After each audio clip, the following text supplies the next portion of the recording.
Je vous dis à tous bonjour et soyez les bienvenus. Soyez les bienvenus pour ce moment spécial, ce moment où nous rencontrons Dieu, ce moment où nous sommes ensemble dans ce temps de partage, ce moment de partage. Le titre de notre moment aujourd'hui est « La foi et les œuvres marchent ensemble ». La foi et les œuvres marchent ensemble. Et nous allons, comme d'habitude, voyager ensemble à travers la parole de Dieu, les Écritures saintes, pour comprendre pourquoi la foi et les œuvres sont totalement liées. Ils marchent ensemble. Pour commencer, je vous invite à aller avec moi en Jacques 2, verset 14, qui dit « À quoi sert-il, mes frères, que quelqu'un dise avoir la foi s'il n'a pas les œuvres? La foi peut-elle le sauver ?»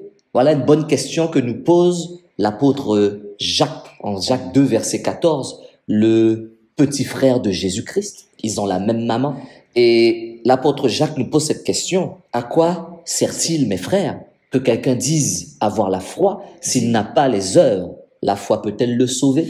La foi qui ne produit pas des œuvres d'amour ne peut sauver. Si un homme se vante d'avoir la foi sans faire d'œuvres, cette foi ne peut le sauver, car elle est morte, comme l'amour qui s'en tient à de bonnes paroles, de bonnes résolutions, sans acte, est morte. Alors gardez en tête ce premier verset. Le verset suivant que nous trouvons dans Matthieu 28, verset 19, la parole nous dit la chose suivante. « Allez, faites de toutes les nations des disciples, les baptisant au nom du Père, du Fils et du Saint-Esprit. » Matthieu 28, 19.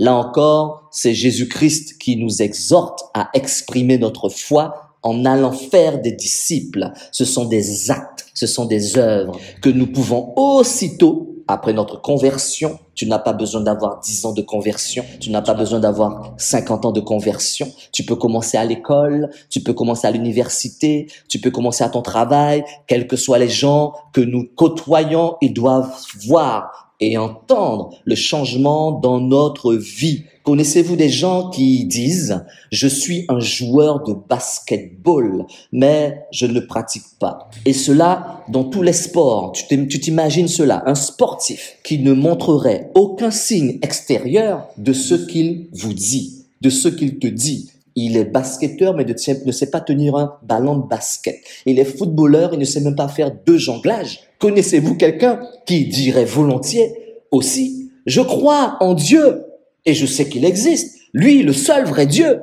un croyant qui ne montrerait pas d'autres indicateurs de sa foi chrétienne, juste sa parole. Il tient bien sa Bible, mais il n'a pas l'attitude d'un croyant, il n'a pas le langage d'un croyant, mais il vous affirme qu'il croit. Comment pourriez-vous répondre à cette personne? Comment? La réponse se trouve dans Jacques aussi. La réponse se trouve dans Jacques 2, verset 19. La parole nous dit, tu crois qu'il y a un seul Dieu. Tu fais bien. Même les démons croient et ils tremblent. Jacques 2, verset 19. Alors dans ce passage, Jacques parle aux croyants au sujet de quelqu'un qui prétend avoir la foi. Certainement, l'apôtre Jacques parle d'une personne dans leur congrégation, dans leur assemblée. Cette personne est un professant de la grande question que Jacques veut que toute l'assemblée se pose. Professant, c'est quelqu'un qui professe Christ. Un professant, c'est quelqu'un qui dit qu'il est en Christ. Toi et moi inclus, c'est « ai-je la foi et les œuvres que Dieu attend ?» As-tu la foi et les œuvres que Dieu attend? Parce qu'il y a foi et foi, il y a croire et croire. Ne te rappelles-tu pas de Jacques 2, verset 19? Tu crois qu'il y a un seul Dieu? Tu fais bien. Même les démons croient et tremblent, Jacques 2, 19. Donc il y a croire et croire, n'est-ce pas? Alors nous comprenons maintenant qu'il est très important d'être dans le bon côté de croire, parce qu'il y a croire et croire. Alors nous allons répondre à cette question avec l'aide de l'Esprit Saint. C'est pas le frère Pascal qui le dit, c'est la parole de Dieu et les Écritures saintes vont nous le confirmer. Jacques écrit, en effet, de même que le corps sans esprit est mort, de même la foi sans les œuvres est morte. Jacques 2, verset 26. La foi sans les œuvres est morte, car l'absence d'œuvres révèle une vie qui n'a jamais vraiment été transformée, mon frère, ma sœur, mon ami, ou un cœur atteint de mort spirituelle. Beaucoup de versets bibliques attestent du fait que la foi qui sauve a pour résultat une vie transformée. Nous sommes d'accord. manifestée par de bonnes œuvres. Mon frère, ma sœur, mon ami, notre vie révèle ce en quoi nous croyons et la vivacité de notre foi. Tu es le fils ou la fille de qui tu fais les œuvres. Comprends-tu cela?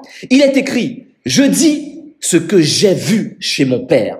Et vous, vous faites ce que vous avez entendu de la part de votre père. Ils lui répondirent, notre père, c'est Abraham. Jésus leur dit, si vous étiez enfants d'Abraham, vous feriez les œuvres d'Abraham. Jean 8, verset 39. C'est Jésus-Christ qui parle aux Juifs pour les scribes et les pharisiens. Les scribes et les pharisiens étaient des gens qui connaissaient la loi, des gens qui connaissaient la parole de Moïse. Et Jésus-Christ leur dit que vous êtes les fils du diable. En un mot, en regardant ta vie, j'ai la révélation de ta croyance profonde. Jacques 2, versets 14 à 26 est parfois cité hors de son contexte. Et vous commencez à nous connaître maintenant ici avec les contextes. Nous sommes très dans les contextes. N'enlève pas le verset dans son contexte pour défendre un système de justification par les œuvres. Les gens utilisent ce verset pour dire il faut faire des œuvres. T'inquiète pas pour ta foi. Plus tu vas œuvrer, mieux ça vaudra. Ce qui est contraire à beaucoup d'autres passages bibliques. Comme je l'ai dit lors de notre précédent moment de partage, quand on enlève un verset dans son contexte, cela devient un prétexte. Et quand Jacques 2, versets 14 à 26 est sorti de son contexte, c'est pour justifier les œuvres. Alors, Jacques ne dit pas que nous sommes justifiés devant Dieu par nos œuvres, mais que la foi qui sauve se manifeste par de bonnes œuvres, qui ne sont pas la cause, mais la conséquence du salut. Comprenez bien, ce n'est pas la même chose. Alors, nous n'avons pas le salut en Jésus-Christ à cause de nos bonnes œuvres, parce que le salut est gratuit. Par contre, quand nous recevons le salut gratuitement en Jésus-Christ, la conséquence en nos bonnes œuvres, ce n'est pas pareil. La conséquence est nos bonnes œuvres. Parce que nos bonnes œuvres vont nous coûter. C'est pas gratuit les bonnes œuvres. Ça vous coûtera. Oui, mon frère, oui, ma sœur, oui, mon ami. Le tout est accompli est gratuit. Tout est accompli est gratuit. Et tu dois payer le prix pour manifester ce que Jésus-Christ a promis. Pour être comme ton grand frère, tu dois porter ta croix. Pas la croix de Jésus-Christ. Elle a déjà été portée par lui. Il n'a pas besoin de toi. S'il avait besoin de toi, tu l'aurais fait. Il l'aurait pas fait. Il a porté sa croix. Il a porté tout pour nous. Il a dit tout est accompli. Maintenant, tu dois porter ta croix parce que nos bonnes œuvres vont nous coûter. Jésus-Christ a promis et tu dois manifester ce qu'il a promis. Cela te coûtera de mettre ta réputation dans la balance pour celui qui rémunère ta foi. Mais oui, tu es un chef d'entreprise, tu parles de Jésus-Christ. On te dit, mais qu'est-ce que tu fais là? Tu n'es pas un chef d'entreprise alors. Mais pourquoi tu parles de Dieu maintenant? Quel est ton problème? Tu es là en train de mettre ta réputation en jeu parce que tu crois ce que tu crois. Et tu manifesteras ce que tu crois. Et Dieu, qui est le rémunérateur de la foi, fera ressortir en toi les œuvres. Cela te coûtera de faire ce que tu n'as jamais fait pour voir ce que tu n'as jamais vu. La foi et les œuvres marchent ensemble, mon ami. Je te le dis, la foi en Christ produit toujours de bonnes œuvres. Si une personne se dit chrétienne, tout en vivant une vie de désobéissance, consciente à Jésus-Christ, cela montre que sa foi est morte et qu'elle n'est pas sauvée, cette personne. Pourtant, elle se dit chrétienne. Je parle des gens qui se disent chrétiens ou pratiquants, c'est-à-dire Paul dit la même chose.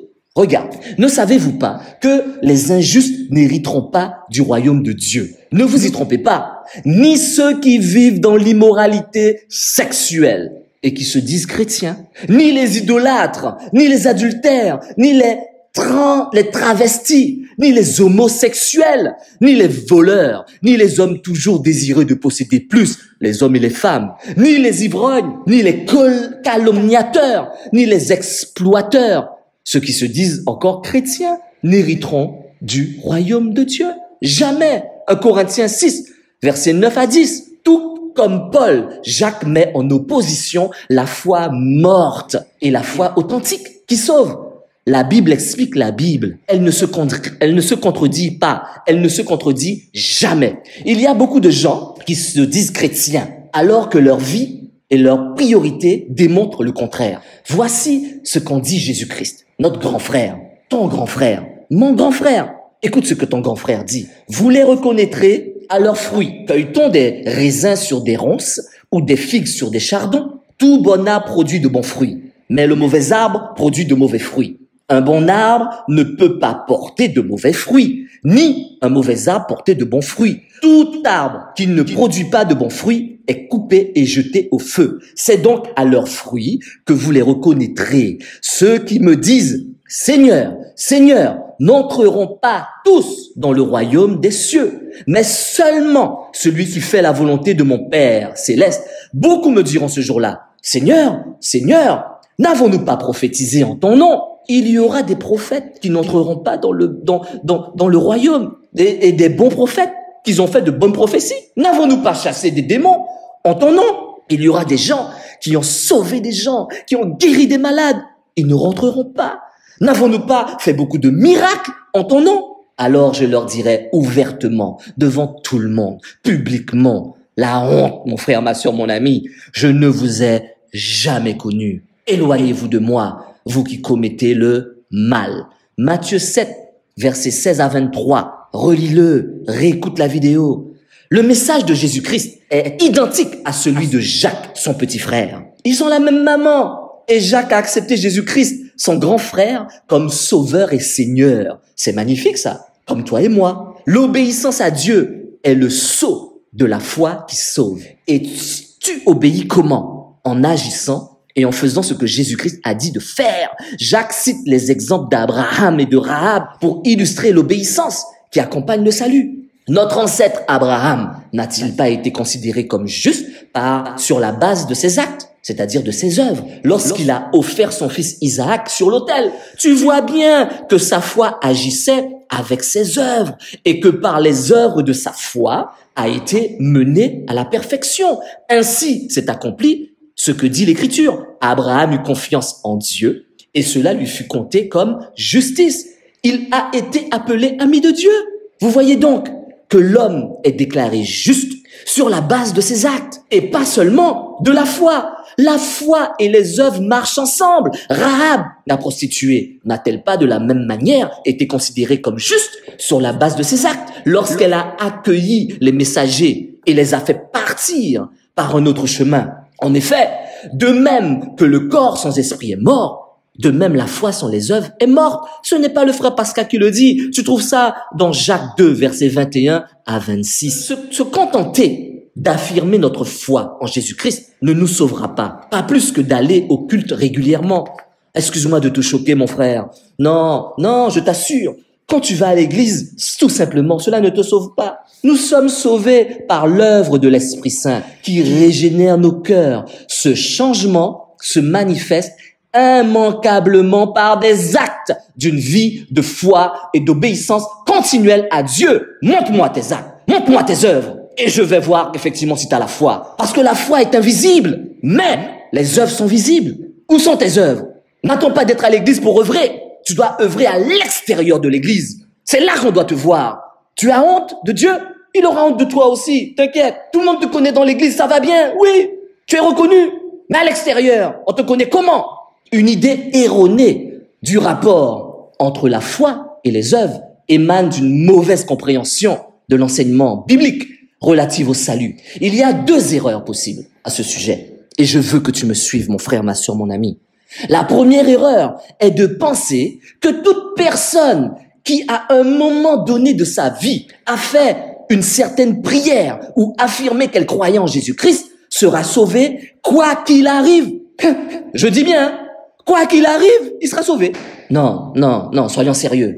Quelqu'un qui, par exemple, a levé la main lors d'un appel dans l'assemblée, il s'est avancé et a fait la prière du salut. Cette personne serait considérée comme sauvée, même s'il ne manifeste aucune volonté de marcher avec Dieu, même s'il vivait dans le péché, d'une manière flagrante. Cette idée est dangereuse, mon frère, et elle est trompeuse. L'idée que nous sommes sauvés par une simple confession de foi, quand bien même nous vivons dans le péché, par la suite, implique l'existence d'une nouvelle catégorie de croyants. Oui, on les appelle, ce sont les croyants charnels. Et tu as compris que les croyants charnels n'hériteront pas du royaume de Dieu. Arrête, soyons sérieux. Elle offre aussi une bonne excuse pour toutes sortes de péchés On peut vivre dans l'adultère, hein. On va se paxer. C'est un mensonge. On vit dans le mensonge. Ou encore, on peut braquer une banque. Là, j'exagère, mais vraiment, hein, on peut aller un peu plus loin, là. Voilà, on est chrétien, n'est-ce pas? Sans jamais se repentir. Et pourtant, être sauvé. Non, non, non. Dieu exige un cœur repentant. Si tu te repens, tu ne refais pas ce que tu faisais. Si tu te repens, on doit le voir dans ta vie. On le voit comment? Par tes œuvres. Et après cette repentance, que cela se voit dans ta vie. La vie de cette personne. C'est-à-dire ne plus demeurer dans l'adultère, ne plus demeurer dans le mensonge et encore plus ne jamais braquer de banque. Non mais franchement, s'il ne fait pas cela, c'est juste qu'il est charnel. C'est la catégorie des croyants que nous trouvons dans 1 Corinthiens 6, versets 9 à 10. Jacques 2 montre pourtant qu'une procession de foi qui n'est pas suivie d'une vie d'obéissance à Jésus-Christ est le signe d'une foi morte. Tu es mort, mon frère. Tu es mort, ma sœur. Mais tu vis toujours physiquement. Mais tu es mort. Alors fais vite, fais vite. Viens te repentir. Une telle foi est incapable de te sauver. Comment peux-tu croire un seul instant que la vie de sainteté et de sacrifice qu'ont eu les chrétiens des Actes des Apôtres, et pendant tout le Nouveau Testament tu le lis, et même de nos jours, certaines personnes vivent leur vie de sainteté avec fermeté, cette vie-là serait inutile? Comment peux-tu croire cela? Et toi tu vis n'importe comment? Un seul instant que tout ce que ces hommes, que tous ces hommes et ces femmes ont fait comme œuvre par la foi en Jésus-Christ n'a pas de valeur pour Dieu? Tu plaisantes? Mon frère, ma sœur, mon ami, je peux te dire avec certitude, et je te le dis, qu'ils sont auprès de Jésus-Christ, notre grand frère, le Seigneur et leur Sauveur, dans l'attente de la fin de ce monde. Et tu les verras, tous, quel que soit le camp que tu auras choisi. Si tu es dans le camp des brebis, ou si tu es dans le camp des boucs, c'est toi à choisir. La deuxième erreur à ne pas faire est de penser que les œuvres font partie du plan de Dieu pour notre justification. Jacques 2, verset 26 nous dit, « La foi sans les œuvres est morte. » Nous devons absolument garder ce verset dans son contexte. Si nous prenons cette conclusion de l'apôtre Jacques et nous la séparons du contexte du verset global, cela serait un prétexte qui permettrait à n'importe qui de mal interpréter l'enseignement de Paul, spécialement avec ces versets suivants. Suis-moi bien. Là, on est dans la deuxième erreur à ne pas faire. Donc, Paul nous dit dans la chose suivante en Romains 3:20, qui dit, « En effet, personne ne sera considéré comme juste devant lui sur la base des œuvres de la loi, puisque c'est par l'intermédiaire de la loi que vient la connaissance du péché. » Aussi, en Romains 3:28, Paul nous dit, « En effet, nous estimons que l'homme est déclaré juste par la foi, indépendamment des œuvres de la loi. » Ou encore en Galates, qui nous dit, Galates 2, verset 16, « Cependant, nous savons que ce n'est pas sur la base des œuvres de la loi que l'homme est déclaré juste, mais au moyen de la foi en Jésus-Christ. Ainsi, nous aussi, nous avons cru en Jésus-Christ afin d'être déclarés justes sur la base de la foi en Christ et non des œuvres de la loi, puisque personne ne sera considéré juste sur la base des œuvres de la loi. » Tu as bien entendu, mon frère. Si tu enlèves le contexte de Jacques 2, 26, la foi sans les œuvres est morte, tu vas mal comprendre ce que Paul a dit. Parce que Paul ne n'est pas contradictoire avec Jacques. Jamais la Bible ne est contraire à elle-même. La Bible explique la Bible. Alors écoute-moi bien. Restons dans le contexte. Jacques parle d'une chose. Paul parle d'autre chose. Tu vas comprendre ce que je veux te dire. Continuons. Regardons et lisons attentivement les versets concernés. Encore et encore, écoute, entends. Et nous remarquons quoi? Qu'il est de toute évidence que l'apôtre Jacques et l'apôtre Paul entendent soit par la foi, soit par les œuvres, des choses tout à fait différentes. C'est différent. Ne l'as-tu pas remarqué? Mon frère, ma sœur, mon ami. Alors voilà l'explication. Les œuvres auxquelles Paul dénie le pouvoir de justifier le pécheur sont les efforts par lesquels l'homme cherche à se sauver sans l'aide de la grâce de Jésus-Christ. Ici, il parle des œuvres de la loi de Moïse. Mais bien sûr, il parle des œuvres de la loi, tandis que Jacques, au contraire, parle d'œuvres qui sont la conséquence, la manifestation, le fruit de la foi et de l'amour. Lorsque nous recevons la grâce en Jésus-Christ. La Bible explique la Bible. Écoutez la Bible audio. Ces passages ne sont pas contradictoires. Nous sommes justifiés par la grâce, par le moyen de la foi, et notre foi produit naturellement les œuvres visibles en de tous. Nous ne sommes pas justifiés par les bonnes œuvres que nous accomplissons après avoir été sauvés, mais plutôt, elles découlent tout simplement d'un cœur régénéré aussi naturellement que l'eau coule d'une source. Quand nous relisons Paul dans Romains 3:20, je prends juste ce premier verset afin que tu puisses bien comprendre. En effet, personne ne sera considéré comme juste devant lui sur la base des œuvres de la loi,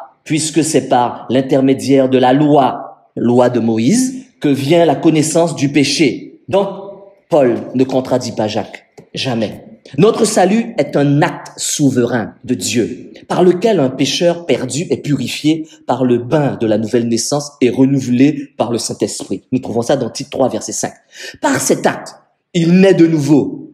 Jésus lui répondit, en vérité, je te le dis, à moins de naître de nouveau, personne ne peut voir le royaume de Dieu. Jean 3, verset 3. Au moment de sa régénération, Dieu lui donne un nouveau cœur et met en lui l'Esprit Saint. Je vous donnerai un cœur nouveau et je mettrai en vous un esprit nouveau. Je retirerai le cœur de votre corps, le cœur de pierre, et je vous donnerai un cœur de chair. Ézéchiel 36, 26. La Bible explique la Bible. Il prend le cœur de pierre du pécheur, le cœur endurci par le péché, et le remplit par l'Esprit Saint qui le pousse ensuite à marcher dans l'obéissance de la parole de Dieu. C'est mon esprit que je mettrai en vous. Ainsi, je vous ferai suivre mes prescriptions, garder et respecter mes règles. Ézéchiel 36, verset 27. Comme j'aime à le dire, la parole explique la parole. Et quand ce processus du salut, dans ce processus de salut, du salut, Dieu te force pas. Il ne te force pas, puisque la grâce est gratuite. C'est ta décision maintenant. Tu veux marcher correctement ou pas? Parce que la fin sera différente. Si tu marches correctement ou si tu ne marches pas correctement. C'est ta décision personnelle qui déterminera ta croissance ou pas. Alors, la foi à laquelle Paul attribue la justification du pécheur devant Dieu est un principe vivant de confiance, d'obéissance, qui a toujours pour dernière fin la sanctification de la vie tout entière. Jacques, au contraire, combat que la simple croyance de l'existence de Dieu sous le nom de foi est une connaissance stérile. Tu dois aller plus loin, encore plus loin. Or, il est bien évident qu'en attribuant la justification aux œuvres, Jacques l'a fait remonter à la même source que Paul, puisque, selon lui, ces œuvres sont la manifestation de la foi. Qui agit avec elle? En Jacques 2, versets 21 à 22, notre ancêtre Abraham n'a-t-il pas été considéré comme juste sur la base de ses actes, c'est-à-dire ses œuvres, lorsqu'il a offert son fils Isaac sur l'autel? Tu vois bien que sa foi agissait avec ses œuvres et que par les œuvres de sa foi a été menée à la perfection. Jacques 2, versets 21-22. Abraham avait foi en Dieu qui serait totalement capable de ressusciter son fils après qu'il ait fait le sacrifice, après qu'il ait fait cette œuvre de foi, après qu'il ait tué son fils. Les apôtres Paul et Jacques ne sont pas du tout en contradiction. La foi et les œuvres marchent ensemble. Alors, comment savoir si votre foi est réelle? C'est très important.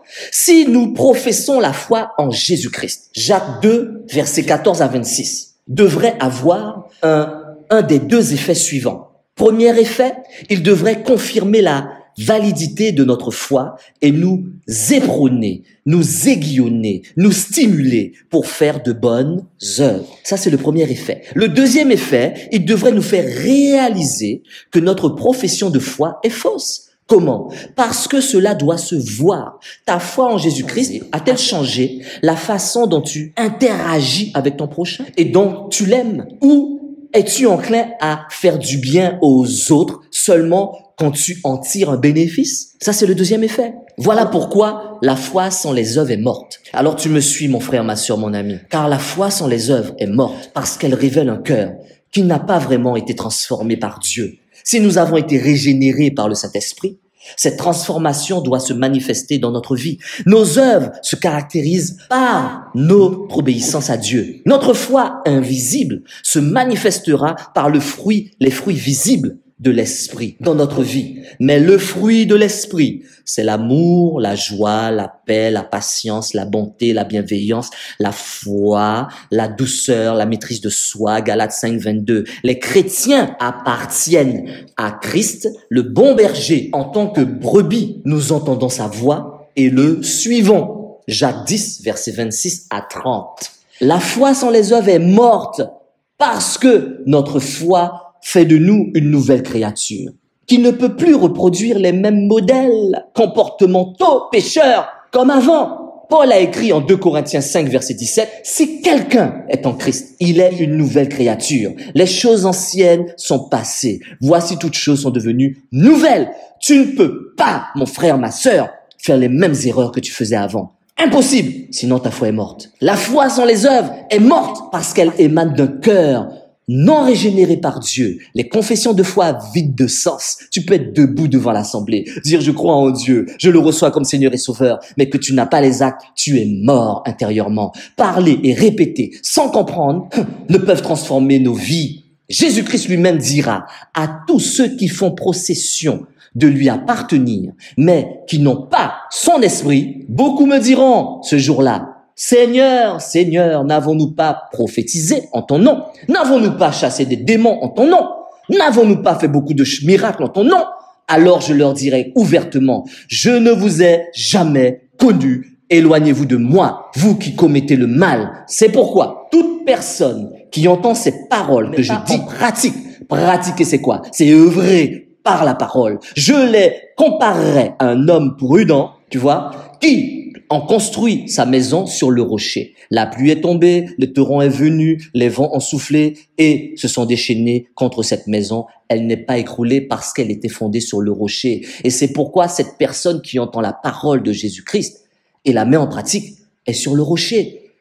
Alors que cela soit ton partage, que tu sois sur le rocher. Matthieu 7, versets 22 à 25. C'est ce que Dieu veut pour toi. C'est ce que tous les frères et sœurs veulent voir dans ta vie, afin que tu sois un témoignage pour nous. Et que nous puissions dire, ah, ce frère-là, oui, il travaille tel endroit, il a un poste élevé, mais tu sais que c'est mon frère en Christ. Ah bon, mais oui, c'est mon frère en Christ. Mais bien sûr, tu seras heureux de le dire. Le contraire, je t'assure, tu ne diras même pas que tu le connais.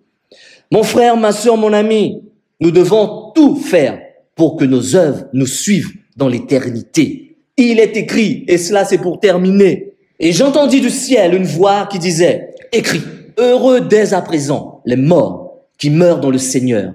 Oui, dit l'Esprit, afin qu'ils se reposent de leurs travaux, car leur œuvre les suive. Apocalypse 14, verset 13. Que cela soit notre partage à tous. La foi et les œuvres marchent ensemble. Voilà ce que j'ai reçu pour nous aujourd'hui. Amen. Amen.